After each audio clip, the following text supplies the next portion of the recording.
Hello, my special guest, Stephen Paul Dieter. How are you today? I'm wonderful. How are you? I'm doing very well. Just so folks know what we are here to talk about, we're here to talk about mainly voice acting. However, my special guest does other things besides voice acting. And I'm really excited to have you share all of that stuff. And I'm excited that you're going to enlighten folks about how the world of voice acting and everything else you do goes for you. Like, how does it work for you? What do you do? So, first question, of course, is what was your first voice acting class? Ah, well, in this case, for me, my aunt, who's a paralegal, saw an advertisement at a movie theater for a guy in Sarasota, Florida, who's an industry veteran who does classes out of his house now. He's semi-retired. Guy named John Burr of John Burr Voice Dynamics. Um, Anybody in the general Sarasota area, yeah, he does classes. He also did my initial demos and got me used audio equipment, including this microphone that I'm still using to this day at a significant discount. Uh, Wiped out most of my savings from an original job that I had doing online tutoring to pay him. It was a couple grand, but yeah, he got me my initial VO training. Um, Although he didn't train me for the audiobook work that I'm actually currently doing at all. It was Ah, mostly like museum docent stuff and advertisements and documentary narration and stuff like that, which is work that I'd love to do but have never actually done. okay. So something to strive for. Yeah, Excellent. And so now you said a few things, so now I have to back us up a little bit. You mentioned your microphone. That is something that most of the listeners are clamoring for. What equipment do you use and all that stuff? So you mentioned you got, it sounds like a very expensive microphone at a deep discount. not really. It's about $400. It's a Rode NT1A. All right. Well, that's not what I was expecting. $400 though, I have to say, is a lot for I think it was many $400. people. It might have been 600. It wasn't much more than, like I said, it was used. All right. Now, interesting. I'm working on a Rode NT1, not a Rode NT1A, but a Rode NT1. Yeah. And oh gosh, I think mine cost, oh, I want to say it was 300 brand new. Yeah. So that's interesting. But I got the stand as well and an interface, Oh, which was a MicPort Pro okay. version 1, which I'm not currently using because it eventually developed a buzz. So I bought a Scarlett Solo just a few months ago now, and it's working wonderfully. Okay, so then that makes now I totally get it. When you're talking about the total package, definitely going to be running you 4 to $600 cuz the solo is about 200 or 150. I think it's 150. Yeah. I don't know what the given price for the MicPort Pro was. Oh, that's right. You've got a MicroPort Pro. I've never even heard of it, but The funny thing about the MicPort Pro version 1, which they don't even sell anymore, they're on to the version 2 now. That that's okay. that's how that's how old the equipment was. It's one of those that people that do like newscasters use, where they just plug the dang thing into the mic. Like, I didn't do that, but that's what it's designed for mobile stuff, and I wasn't using it for mobile stuff, but it's just what the guy had, and he was selling it for like $600, so Mr. Burr just bought it and then gave it to me and lumped it into my demo fees. Oh, there you go. Like, guy was really nice. Okay. I want to point out that the way things happened for you is not necessarily the way things happened for other people. Me, we all have come to get our equipment and get into the business in different ways. Yeah. My story is going to be a long series of various people related to me and not were very nice to me and continue to be very nice to me. We all That's need those basically people. how that worked for me. Yeah. So, your first class was really kind of like a private thing. Yeah, it was a series of 3 months of lessons, one-on-one, hour and change for each one. I'm sure his rates are on his website, John Burr Voice Dynamics. Just type that into Google, you'll probably find his website. Okay, and I'll put that in the show notes if that's okay. Great. So what was, your first group class? That would have been well, I took I found closing credits Yes. because I'd already found Casting Call Club. See, what happened with me was that I finished with the initial set of lessons, um, and then he eventually gave me 6 extra lessons later after I'd been trying and failing to get a job for 6 months. I started out on voices.com. Just so that people understand what that is, voices.com is a pay to play. Yeah, it's I think the largest pay to play clearinghouse for generalized voiceover work. And I was auditioning. I paid the $350 that you need for the lowest tier of subscription yearly, and then tried to get work. If I'd gotten even a single job on voices.com, it would have paid for the subscription 3 times over. The Right. problem is getting a single job on voices.com, which I didn't at all. Um, and of course, you don't get any feedback from any of those people because thousands of auditions. And I've been told from other industry professionals that basically if you don't have the highest level of subscription to voices.com, you're not going to get seen by people. And that's like 1,000 a year. Right, right.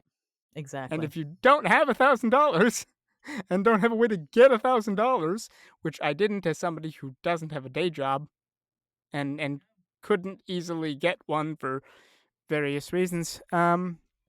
Yeah, I spent a year auditioning, trying to get a job, not doing that, and then I eventually canceled the voices.com subscription because why am I giving these people $350 a year if I can't use their service to get a job, which is the point of their website? Um, and so I found Casting Call Club and then found Closing Credits, and they have courses. And I said to myself, um, this was back when they were still using the credit system, where they didn't let you pay directly in money. Um, and they were having a sale on credits, so I just bought 500 credits and took 4 courses at the same time. Those were the audiobook course, which you were in, Yes. a narration course with Deb Monroe. Yep. Were we in that one together too? We may have been, yeah, and business for voice actors was the third one I took, which was basically I can't remember the guy's name that taught it. Was it John? John Wang? Yeah, yeah, and he taught. Basically he said I hollowed out a business administration course to the bits that only apply to voice actors and made this course out of it, and that was useful because there were a bunch of things he taught in that. The most salient one was a business isn't a business until you pay all of your expenses and make a profit. Yeah, we're still working on that, right? Yeah, yeah, and also don't buy more equipment until you've made enough money to pay off the original equipment. Yes, yes, good advice. Um, but yeah, in the middle of that, I found ACX, which is Audible's clearinghouse for audiobook work, and I started auditioning for random things. I got 2 books Woohoo! almost right off the bat. Nice. Unfortunately, they were royalty share books. One called And the Angel with Television Eyes. I listened to that. Wow, that was an interesting book. Yes, it was. Um, Unfortunately, because it was royalty share, it made me no money. Mm. because basically Audible doesn't cut any less than a $200 check. Um, They may have changed that policy. Maybe because I think the threshold is it's gotta be over $10 for them to actually pay you. So once you get up to that, then they will deposit the money, unless you have opted, I guess, for paper checks. That Ah. might be why your Ah. threshold is so high because I regularly get paid, Huh. and I don't get hundreds of dollars a month. Yeah, yeah, no. I think that's a new policy because I remember, like, I did 2 books for that guy. The guy that ran that publishing house, which was like they do a lot of horror stuff. I can't remember the name of the publishing house, but, I did 2 books for that guy. That one and one called In Sheep's Clothing. Yes, I have that one, but I haven't had a chance to listen. But it was an interesting book, again, yeah, back when I was doing it before they made that policy change, if you didn't make at least $200, it just sat in an account until it got to Interesting. 200 and they paid it into because I was set up for direct deposit and everything. Wow. Do you remember the year that you did that book? Both of them were 2017, 2018. Okay. And I think it was like 2021 they changed the thing so that yeah, because I did eventually get paid like $10 to $15 from somebody Okay. for something. Okay. But I don't think I've been paid since. So I did those 2 on royalty share, and, I did another book on royalty share much later with our friend Melody Yay, called, Melody.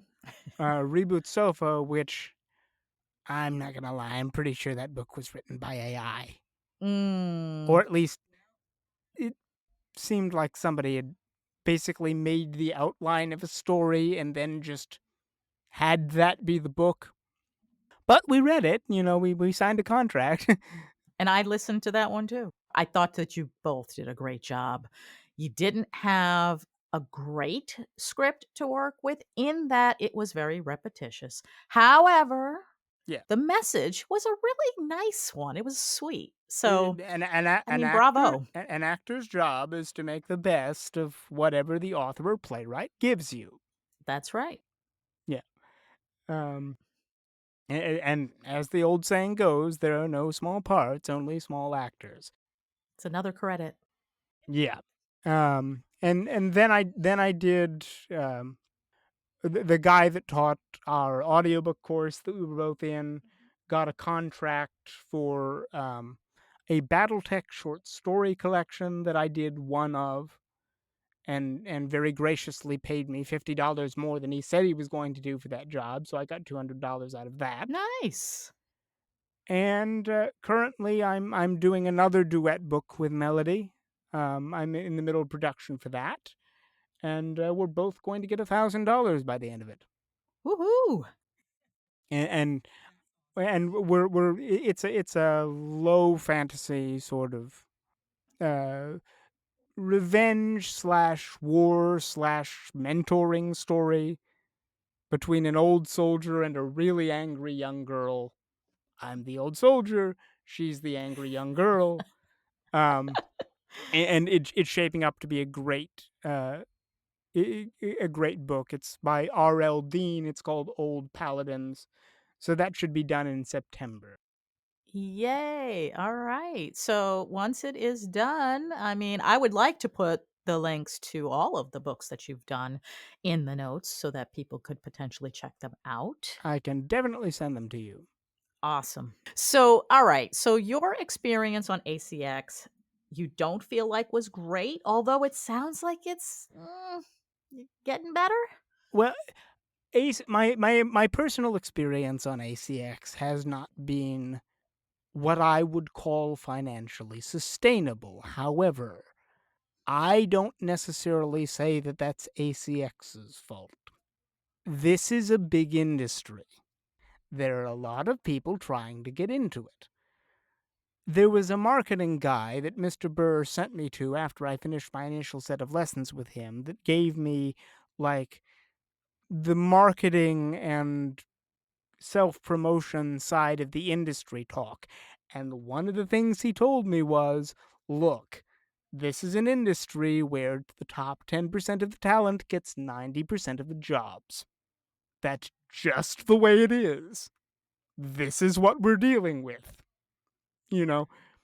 And a bunch of people have tried to flood into various kinds of VO, hoping for, a self starter career that gets them a lot of time freedom and allows them to make reasonable amounts of money for small amounts of work in time. Mhm. And while a lot of them are getting jobs, most of them aren't getting enough jobs to actually quit a day job. At least not Right. until they've spent a long time doing it, or if they have industry connections, you know, or if they live in New York City or LA, where there are a lot of, talent agencies and physical studios and union membership and what have you. Okay. So, yeah, bunch of people trying to do jobs, not enough work to go around, middling levels of quality. And I will say, a lot of people with work in this industry are looking for specific kinds of voices. And so ultimately, what the customer wants is what the customer wants. And if you can manage to fill that hole and get the customer to like you, you'll get work. If you can't, you won't. So if you were to do things over again, if you had that ability, would you do anything different? Um, I would ask more questions of Mr. Burr than I actually asked him when I got my initial training. He was very particular about vocal stress and the pronunciation of certain words. I think he was trying to prepare me for generalized narration and announcer work because Uh-huh. that was what most of the scripts that he was reading from were. And I think he was trying to train me in conventions of that industry as he knew them as an industry veteran. I actually have a BA in theater. Mhm. I, Mhm. I have I have a four year college degree in this kind of like with stage theater particularly, and still do that stuff. So all of my acting training kind of moved into voiceover, right? Okay. And a lot of the work that I've actually been able to get ends up sounding a lot more like an audio drama than someone reading a book as a result. Because in the world of theater, you've got to reach the very last row of the audience. Yeah, there's a degree of projecting across the space, which live theater has, but film doesn't have. And I've known actors who've done both and have compared the two. Mhm. Um, and I think, as far as how it relates to voiceover, voiceover is a bit more like film in that you're right next to the mic and you don't necessarily need to project. Although if you do, it isn't really a problem because you can fix it in post. And of course, there's times when you're required to yell, right? Which is Yeah, a whole other animal. yeah. Which you have to be careful with for mics because Yeah, there's actually a very limited volume range that the mic likes or doesn't like. So there's a technique of learning how to sound like you're yelling without actually yelling exactly. much. Like your volume will go up, Yep. or at least I've never managed to not make it go up significantly. But you can Mhm. keep yourself from peaking if you know, do it enough times to figure out what you're doing. Or at least that's what I did. It all takes practice. It really Yeah. does. How different would you say your your first audiobook recording process is from your last or current, in your case, audiobook process? Well, 50% different at least. Not least because I now have this studio. which I didn't have with my first couple of books. I was recording in my bedroom with towels on the windows, which works, by the way. Don't knock it. And even this is a converted laundry room with acoustic foam all over the place. But yeah, it basically I had enough acting training that I already had that when I was starting out. So I knew how to be a character. I knew how to have a character, have a consistent voice. I knew how to emphasize properly. I knew how to speak. So I was already doing that. I know how to use my audio editing program now, Which whereas is Audacity. I'm Audacity. It's still mine using too. Audacity. Listen, don't knock Audacity. It does the job. Yeah, it's just one of my partners is desperately trying to evangelize me to switch to Reaper. I've used Reaper. I find it very complicated, and I will be reaching out to that person because I know who you're talking about to help me learn it a little better. But in the meantime, I love Audacity, and again, Yeah, so for that people know, if you've never heard of Audacity, it is a free open source software that you can record your books, your whatever for voice acting. And it is perfectly fine. You do have to learn how to use it. It's not like it's, yeah, super, super easy. But once you get to learn it, it's like, okay, I got this. yeah.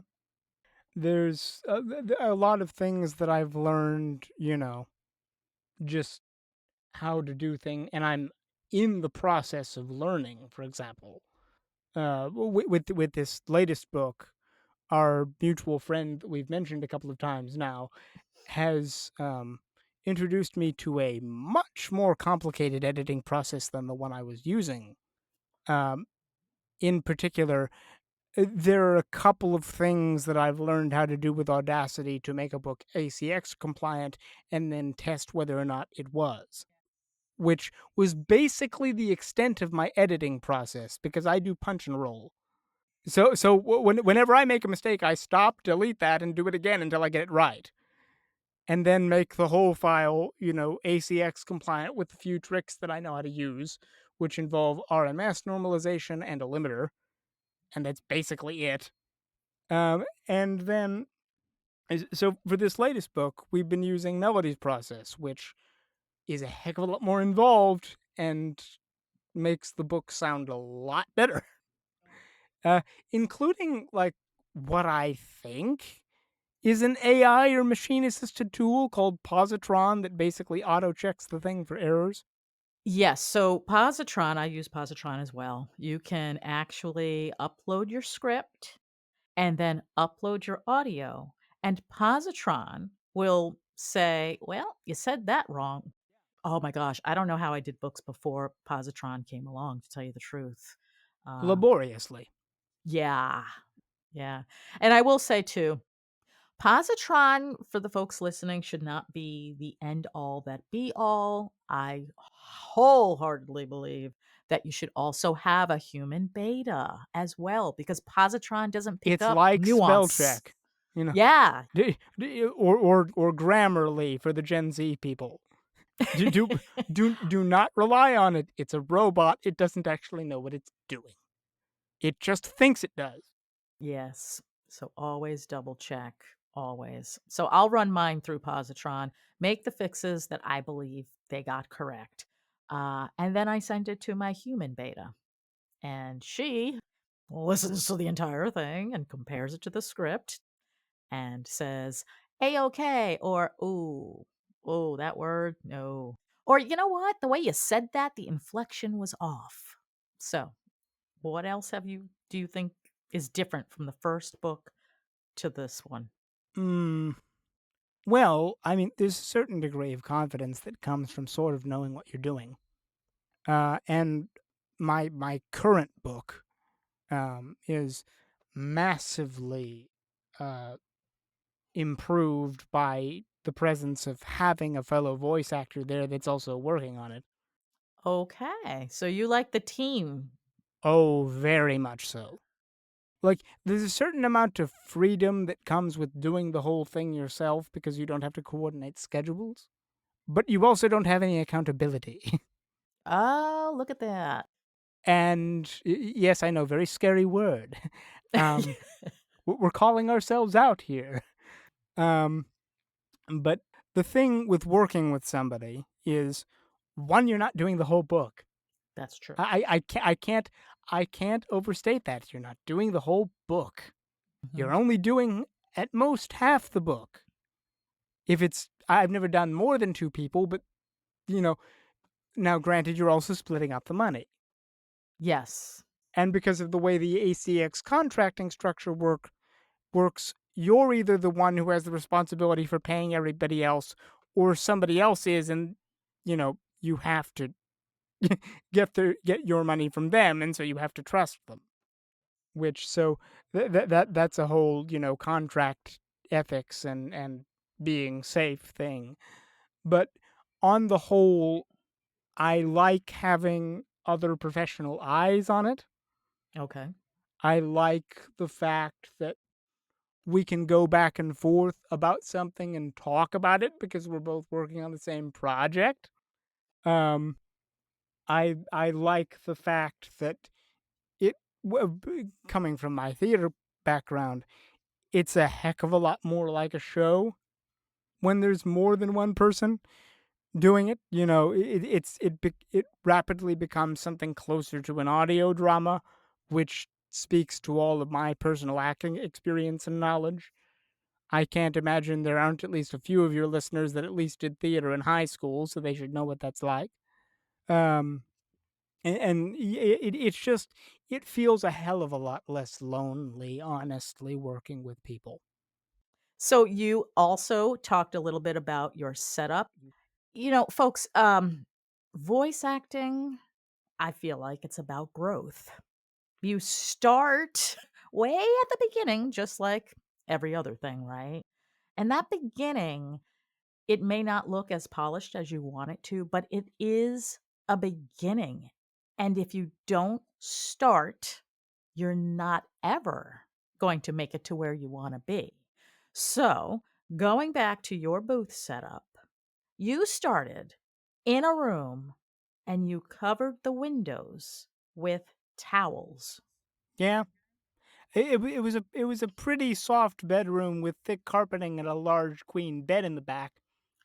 So Aha. the acoustics weren't terrible, so I didn't have to do a lot.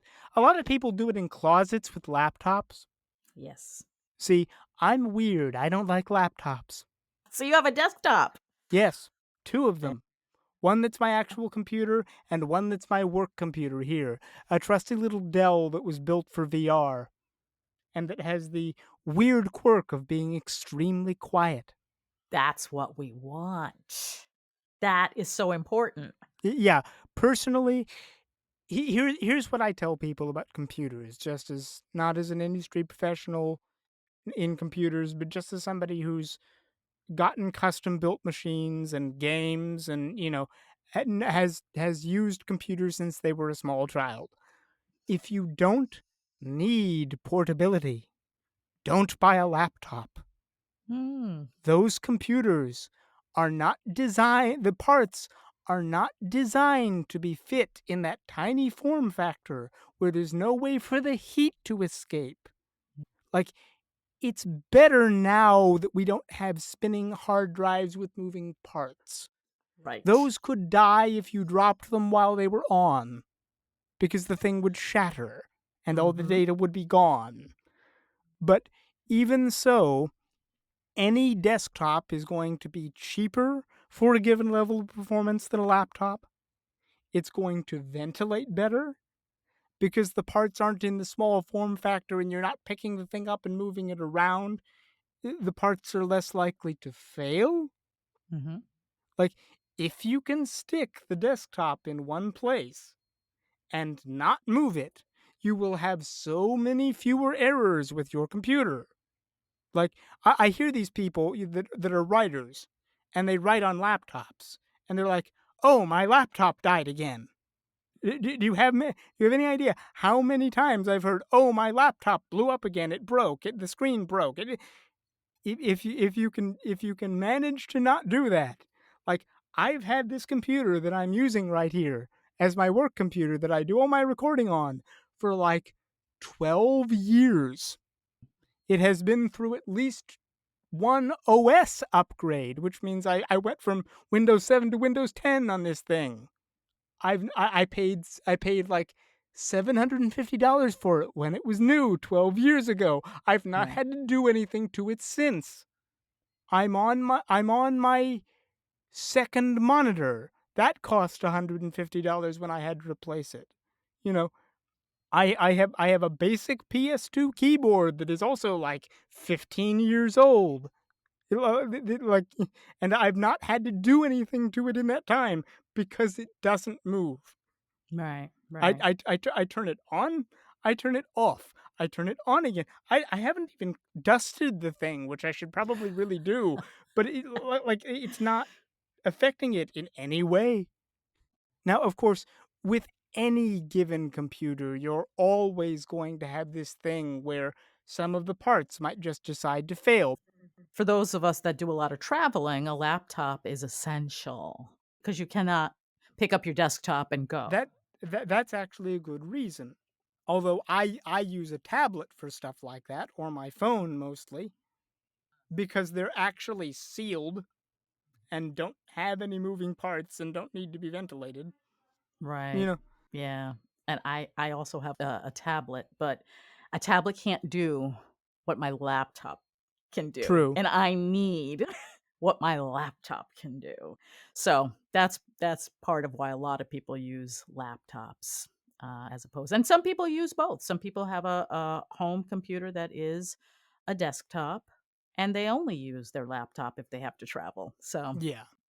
but now we've just doubled the cost. Yeah. So and noise is really, a good point because I I don't know if a lot of people realize that just your computer, your electronics put out noise.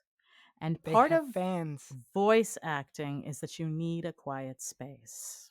You don't need to add any more noise than you need to have. There are Macs that actually don't have fans, and so they are silent. Yeah. I have a monitor, only a monitor in my booth with my microphone, obviously. And my laptop is outside. So that's how I get around it. So we were talking about space and the change in space. You went Yeah. from a window covered with towels to now you have, you said, walled off a portion of a room, or is it no, you're in a small utility room? It was originally a laundry room, an indoor laundry room. Yeah.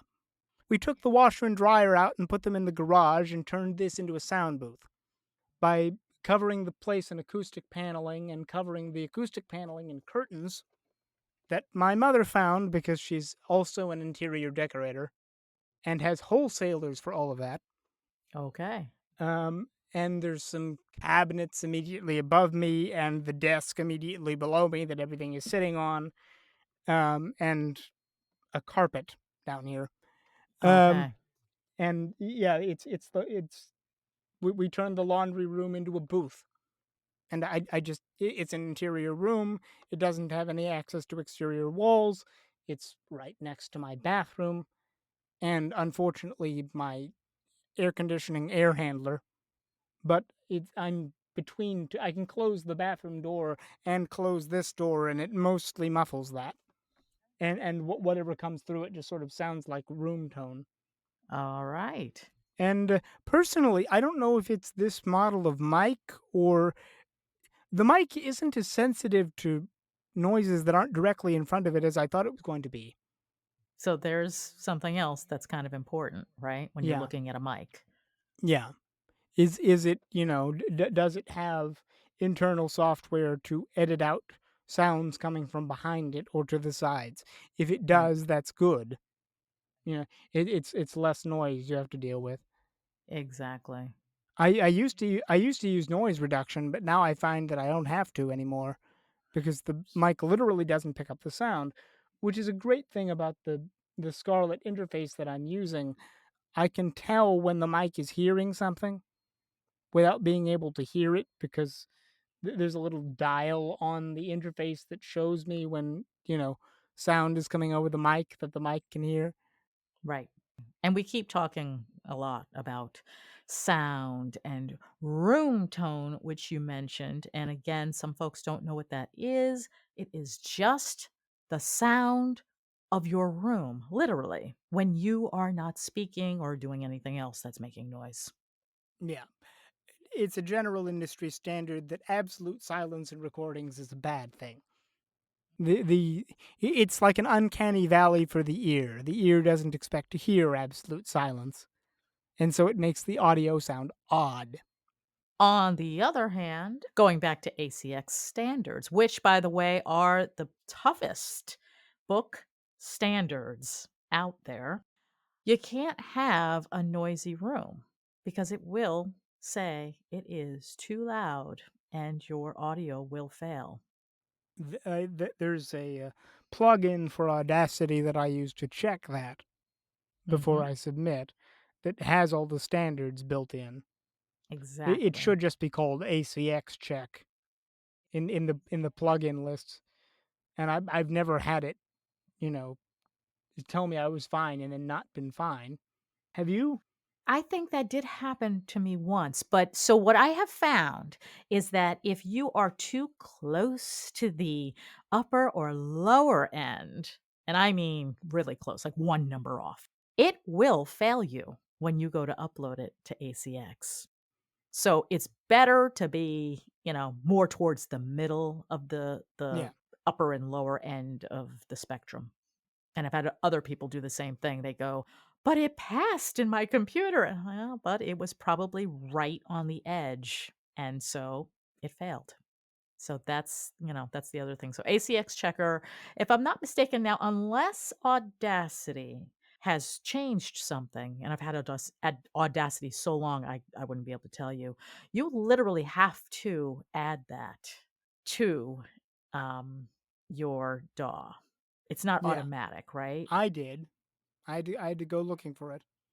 It's another thing you should do. I mean, you don't have to, but if you go to upload a file to ACX, Yeah, it'll save you a lot of problems.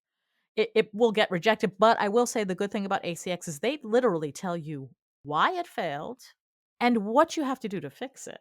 So, that's a good thing. Yeah. So, what are your goals? Well, um, obviously to make this whole thing financially sustainable. Yep. Um, in the long run. Um, I suppose I should speak for a moment about why I actually got into this. So, I have a degree in theater, 4 years. I'm going to eventually get my master's in fine arts and acting, hopefully, but the programs for that are extremely selective and generally have national audition processes and are all tied up with Actors Equity membership, which is the Stage Actors Union, Okay. and a bunch of other stuff. Um, but so I have cerebral palsy, which I have a very high functioning version of cerebral palsy. I have it because I was a premature birth, 28 weeks. And that was back in '88 before the breathing drugs. I was one of those people that the Children's Hospital put up on telethons to raise money as a success story for a while because they really didn't expect me to live, and I did. um, it's always a good feeling. The doctors were like, "Oh, we all knew he was going to pull it through," and your mother was like, "Oh, sure you did." Um, but yeah, so I have a physical condition. I walk with a cane. I'm not, the vaguely Stephen Hawking-esque people you normally think of when you hear CP. I can get around. I can do stuff, but it somewhat limits my castability in a physical sense. I'm also a really small guy. I'm 120 pounds. I'm 5 foot 3/4 of an inch. I'm not going to be an action hero. I'm not Jean Claude Van Damme or Chris Pine. That was for the Zoomers again. Um, so I figured, okay, what's a way if I'm and I still do stage theater, I should mention. I'm involved in a local theater group near where I live that is actually ironically run by one of the people that used to teach me theater in high school, who moved down here before I did, but didn't know she was here until I saw her picture in the local paper. I'm like, "That's Karen Ramont. What's she what's she doing here?" Um, but yeah, I still do stage theater, but, and I teach or want to teach acting as well. Um, but I thought to myself, what's a thing that I can do that will use this skill set that I've spent a heck of a lot of money trying to get and won't be limited by the fact that, I'm partially physically disabled. And I Right. said, "Oh, audiobooks, voiceover work, that's just your voice, and there's nothing wrong with my voice." So I launched into that and found Mr. Burr, and then found closing credits, and I've kept going ever since, trying to use the skills that I have in a productive way. Because again, it's not like I can get a day job. I can't be a waiter. I Okay. can't carry crap. I can't work in a warehouse. Most of the manual labor day jobs I'm fundamentally unsuited for. I'm not good enough at math to be an accountant. Um, and so I've more or less pigeonholed myself into trying to do something with this skill set, and Right. here I am. So that's why I got into it. Okay. And obviously part of your goal is to continue, but yes, make some more money because We all need to eat. yeah, well, we all need to eat and ACX alone is probably not going to cut it. Yeah, and not unless you really get going. Yeah. Like Yeah. I know people. I'm sure the guy that does books for David Baldacci is laughing all the way to the bank. But we can't we can't all be the guy that does books for David Baldacci. No, no, we can't. We can't. But there's a lot of very successful authors out there and it's almost a crapshoot, you know? Because first of Yeah, all, you have to even audition for that book. yeah. Speaking of stuff like that, I should probably talk about um, the one other book I've done that I haven't mentioned yet, Okay. which is a pretty interesting story and might be instructive for some of your listeners. So, in the middle of all of this, um, after I did Reboot Sofa, but before I did the book that I'm doing now, um, I was on YouTube cruising for nerd ephemera to watch. And I found this YouTube channel that was doing interesting explainer lore videos about certain TTRPG settings. And at the end of the video that I was listening to, uh, the guy mentioned that he was an independent author and put up his personal website where people could buy his books and that they were also on Amazon. And I said to myself, huh, this guy has an email address. And so I looked at his books and I went on Amazon and I looked at his books and I saw if any of them had been done as audiobooks and and they hadn't. And I'm like, huh.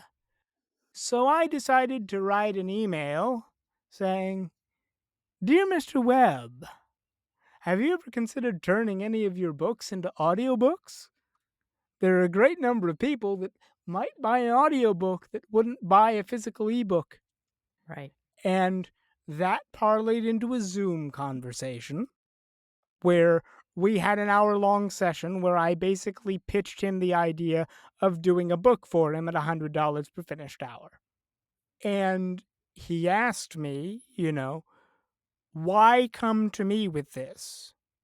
And I said to him, well, one of the problems that I have getting work is that I'm almost never in actual communication with the people that I'm auditioning for.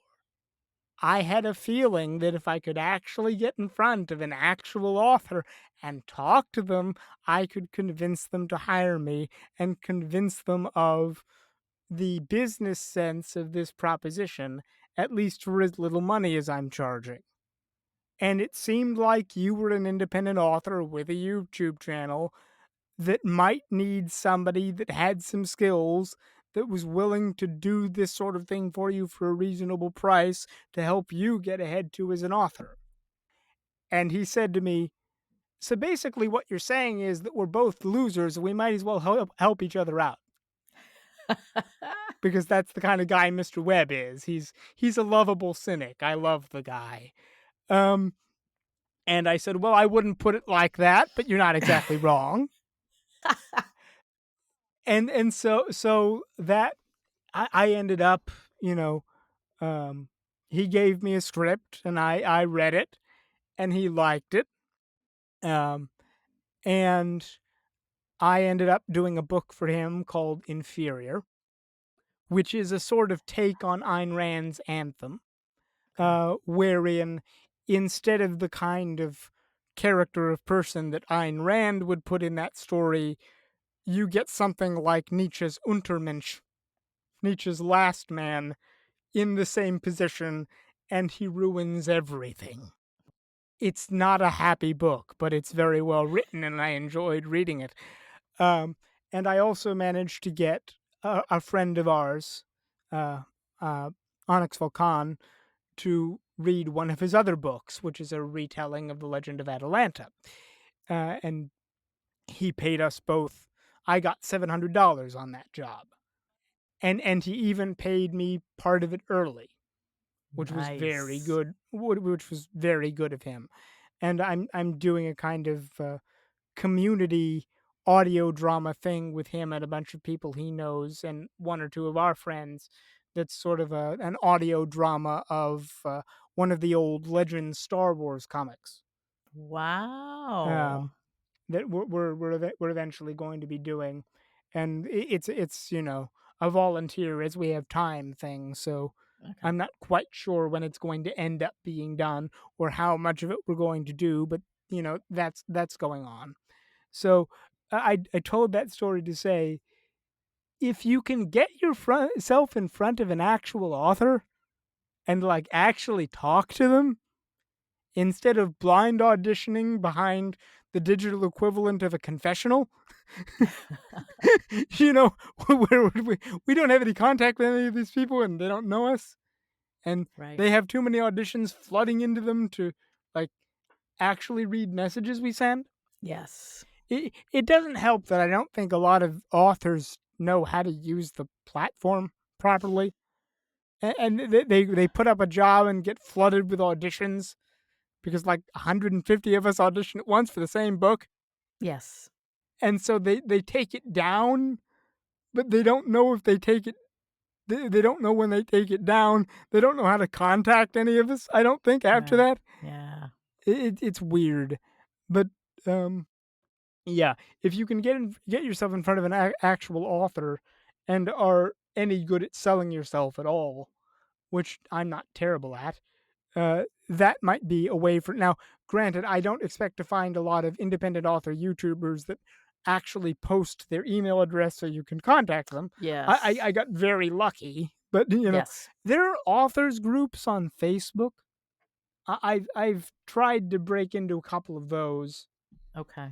I haven't gotten um I haven't found a lot of people chomping at the bit, but it's something you might try. Or if you know any authors in real life or know people who know authors in real life. Uh, That's right. I have a best friend with a creative writing degree Mhm. who's eventually going to publish stuff.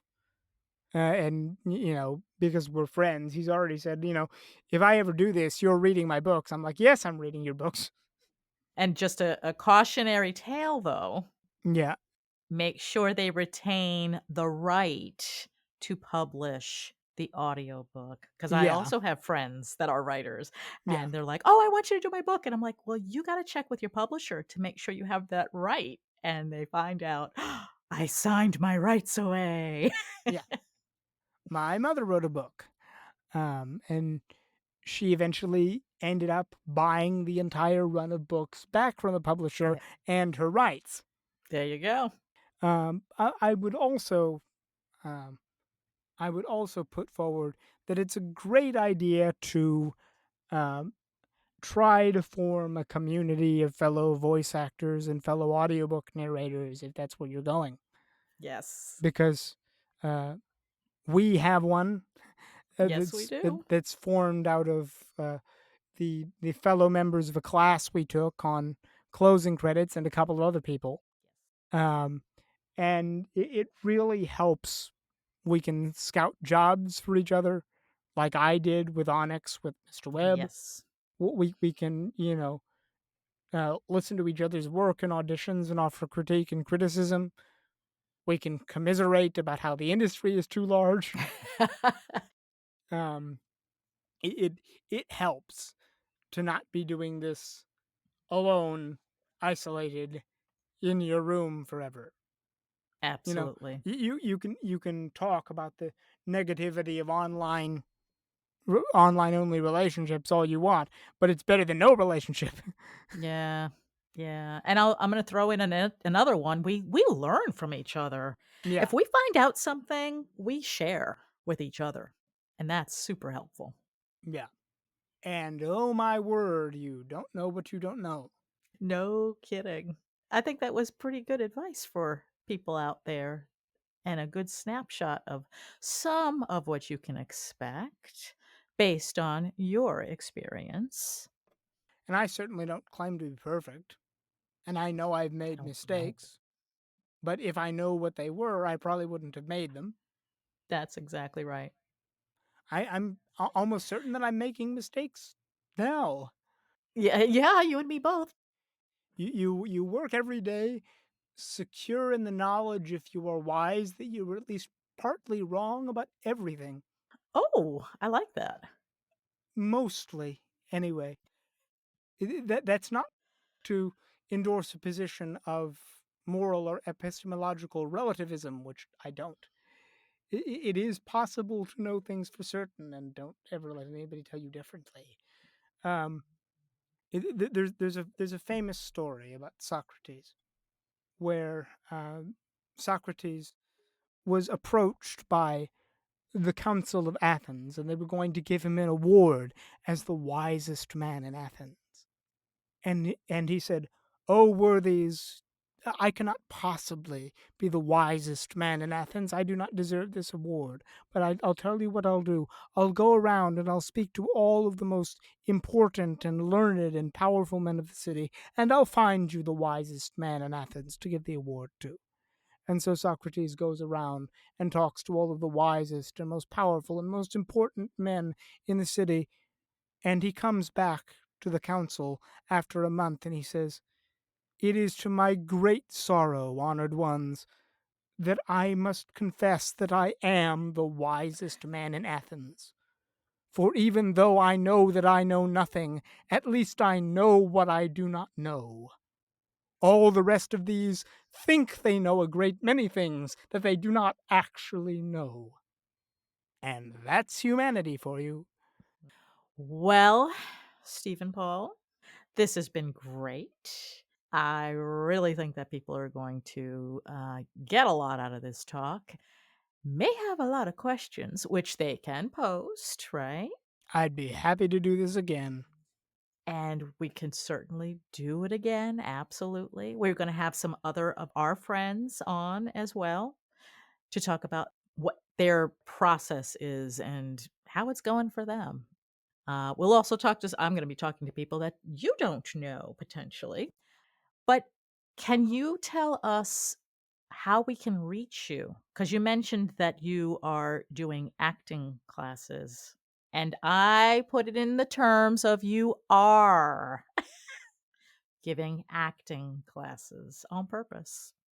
Well, I have I'm physically located in Parrish, Florida, Okay. and affiliated with a community theater organization called Parrish Playworks, which, if people don't know where Parrish is, it's right outside of Bradenton, Florida, which is right north of Sarasota, Florida, and it's an area in Manatee County that's traditionally more cows than people, but is like the rest of Florida being rapidly covered with suburbia, which is one of those developments is the place I live in now. Um, so if you're around that area, you can come to one of Parish Playworks shows and talk to me. Where I'm on the board there. We're in the process of figuring out what our next season is going to be. They have a Facebook group called the Real Parish Playworks. In terms of the acting lessons, I have profiles on Wisant and Preply, which are online tutoring websites that actually have acting categories, believe it or not. And I theoretically charge $25 an hour. I mostly do, or am planning to mostly do, like basic character work stuff, basic Stanislavski system stuff. I'm a Stanislavski purist. Those who want acting lessons may or may not know what that means. If they don't know, I'll tell them. If they do know, it'll give um, it'll give some idea of what kind of actor I am. I am not a Strasberg method guy. I think Strasberg was an idiot. All the good actors hate Strasberg. Represent. Um, but yeah, I'm welcome to come at it if you're completely green, if you're not and have stuff you want to work on. Um, I've never actually taught film actors, but I can give it a shot. I theoretically know what to do. Um, it's mostly for me personally. Acting is a process of understanding the character as if the character were a person, and going from there. And if the character isn't written, you know, fully enough that you can really do that, it's your job as the actor to fill in the gaps reasonably from what you have. Um, and there's this series of other processes you go through when that isn't enough, but that'll get you most of the way there for most stuff. And Right. it's worth noting that everybody acts every time you're deliberately modifying your behavior to achieve a certain result, you're acting. It's just that the character you're playing is very close to your unaltered self, which I would argue that almost no one ever actually is, especially not in today's world. So acting doesn't have to be this scary thing. It's human. Like we're all made up of the same bits, just arranged in different ways. It's like the various iterations of the Doctor from Doctor Who. For any of you people out there that get that, I know Sinead doesn't. Um, Yeah. uh, but yeah, we're all that's why we can understand each other. That's why we're emotionally comprehensible to each other. We're all made up of the same bits, just different amounts of them. Different recipes of the same cake. You know, Nice. we're all human. We're all running on the same hardware. Um, but yeah, it makes acting absolutely a process of. I had one actress friend, uh, Becca McCoy, who said actors are people who feel for a living, and that's true. Like it's our job to get up on stage or in front of the camera or in front of the microphone and make people understand people that are different from them or that are the same as them in a really poignant way. And do you know what the greatest compliment an actor can receive is? No. I forgot where I was. There you go. That's the job. At the end of the day, if the audience is happy, everything works out.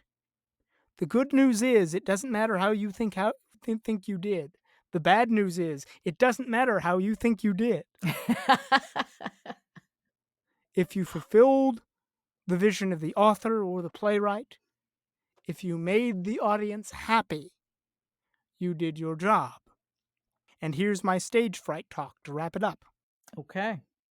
They're not judging you, you're seducing them. If you've done the work, if you know your lines, if you know your script, if you know your book, the character, if you've done the work, all you have to do is give them what they want, and they'll love you for it. They don't want you to fail. They want to be entertained. They want this to go well. They're on your side. All you have to do is give them what you know.